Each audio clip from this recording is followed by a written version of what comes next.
bago ka maghabol, gawin mo ito para siya itong hahabol sa'yo. Yon. So ito, pag-uusapan na naman natin yung about sa paghahabol. Okay, so ngayon dito na rin papasok kung ano yung value mo. Well, ito mga utol, bago kayo maghabol, kailangan ninyong itong itatak sa inyong sarili or itanong sa inyong sarili. Hanggang saan ba yung value mo? Sa anong level ba yung value mo? Okay lang ba sa'yo na yung value mo is tagahabol lang? Oh. Hanggang dyan lang ba yung value mo? So natural hindi. So that's why kailangan ninyo itong isipin na uy, oo nga no, hanggang dito lang ba yung value ko? Habol ako ng habol? Kasi ito mga utola, tao ka lang din na may emosyon na which is humahantong din sa pagkakapagod, na napapagod din. So ito, kailangan nyo rin itong tandaan na paano siya maghabol sa'yo kung ikaw mismo ay naghahabol sa kanya. So dyan pa lang sa fact na naghahabol ka, paano nga siya maghahabol sa'yo? Nandyan ka na eh. So that's why yung pinaka main na gawain lang naman dito ay kailangan syempre para maghabol siya sa'yo ay huwag na huwag mong habulin. Huwag na huwag mo siyang habulin. Kasi the more lang din na hinahabol-habol mo ay the more lang din na mas lalong lalaki yung kanyang ulo. At saka mas lalo niyang makikita na ganito pala kababa yung value mo. Humahabol, naghahabol. Kahit nga binabaliwala ka na, kahit niloloko ka na, kahit naging cold na siya or naging malamig na siya sa'yo, ay humahabol ka pa din. So tiyak, mas lalo ka makikilala ng partner mo no. Nako, dati isang patay na patay ako dito, pero ngayon hanggang dito lang pala yung value niya. Kahit niloloko ko na is habol pa rin ng habol. So imagine utol, unlike sa taong hindi naghahabol, na kung niloko mo ko, okay, kung binaliwala mo ko, bahala ka dyan. So dito makikita ng partner mo na, uy grabe, hindi talaga siya naghahabol. Ganito pala talaga kataas yung value niya. Yes. So that's why napaka-importante po sa lahat-lahat yung about sa paghahabol utol, na kailangan marunong kang mag-control. Pero syempre, paano mo ito ngayon makokontrol? Once na emosyon ang nangingibabaw, talagang hindi mo ito makokontrol. Wait lang, medyo sumasakit yung mata natin. Tumatama kasi sa mata ko yung aircon eh, yung baga ng aircon. Joke lang. So ganun pa man, mas lalo kasing lumalakas or mas lalong binibigyan mo ng lakas yung isang tao na hinabol-habol mo. And then ikaw naman ito, mas lalo kang humihina, mas lalo kang nawawalan ng value, mas lalo kang bumababa.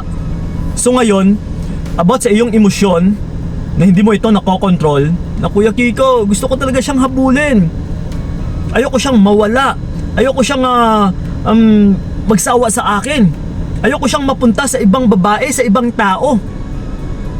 So ngayon kapag ganito utol, dito lang din nagpapahiwatig na hindi ka nag-iisip, hindi ka ganun ka talino. Na I know, matalino kayo, matalino ka, kaso nga lang mas lalo mo itong pinapairal ang iyong emosyon. Hindi mo ginagamit ang iyong isipan. That's why nga pinanganak tayo dito sa mundo na may isipan, na actually hindi na tayo control ng Diyos. Binigyan niya tayo ng free will, ng freedom na mag-isip. That's why binigyan niya tayo ng utak na ikaw na bahala mag-decide. Ikaw na bahala sa mga kung ano ang gusto mong gagawin.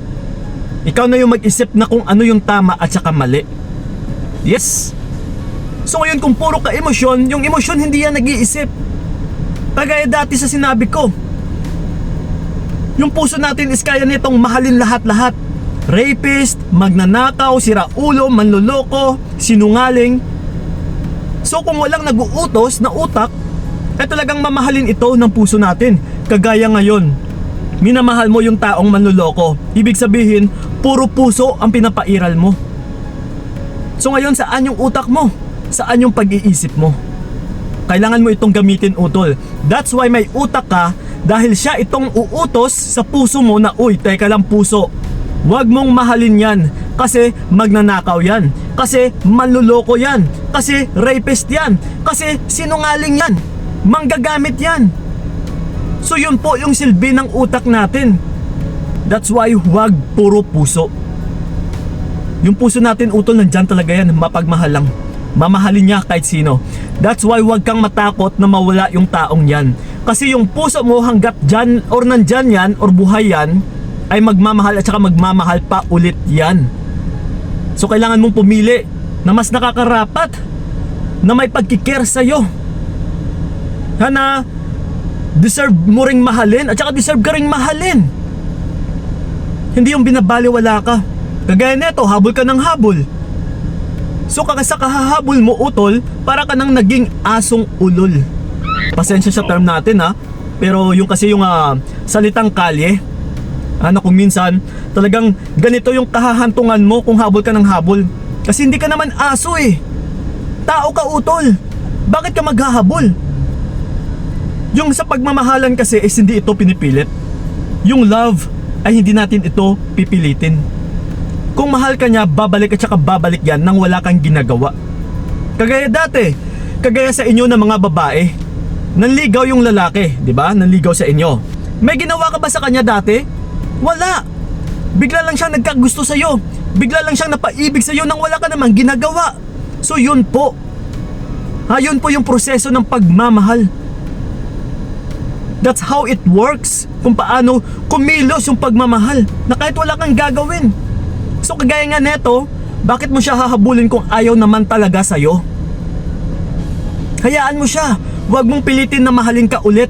Dahil again, uulitin ko, yung pagmamahal ay hindi pinipilit. Kusa po yan na nararamdaman ng isang tao, na siya mismo ay kusa na babalik sa'yo dahil mahal ka niya, hindi sa dahil pinilit mo. Pangit naman kasi, hinabol mo, nagmakaawa ka. So pwede siyang bumalik sa'yo dahil nagmakaawa ka, dahil pinilit mo. Pero saan yung love doon? Wala. Bumalik lang siya dahil sa pinilit mo. So ganun po yun, utol. That's why, kung may tao man na lumalayo sa inyo, na hindi na nagpaparamdam sa inyo, binabaliwala na kayo, wag na kayong maghahabol. Wag na kayong sumuyo. Hayaan nyo na siya mismo itong babalik. Kung siya itong umatras, dapat siya rin yung hayaan natin na siya itong babalik ng kusa. Siya itong umatras eh. Siya itong hindi nagpaparamdam eh. Ikaw is nandiyan ka lang, naghihintay. Magre-reciprocate ka lang naman sana sa kung ano yung gagawin niya. No, which is, yun yung role mo. Lalong-lalo na kayong mga kababaihan. Na magre-reciprocate lang kayo sa kung ano yung gagawin ng lalaki sa inyo. Kagaya neto, umatras siya, edi umatras ka rin. Simple as that. Okay? So bigyan mo ng value yung sarili mo para makita niya talaga na, uy, ganito pala talaga yung value ng babaeng ito. Napakataas, kagaya nung nakilala ko siya dati. See? Yes, that's why niligawan ka. So yun lang po mga utol, sana'y malinaw sa inyo. Yes, sana'y naunawaan nyo talaga kung ano yung ibig kong sabihin. And then, sa mga gusto pala akong makausap one-on-one, yes, PM is the key sa aking payong kaibigan ni Kiko na FB page. Ayan, kita-kita tayo dyan. So yun lang po mga utol, maraming salamat talaga. So ingat kayo. God bless and babush! Sana hindi na lang ikaw ang aking ginusto. Binigay ko lahat para wala kang masabi.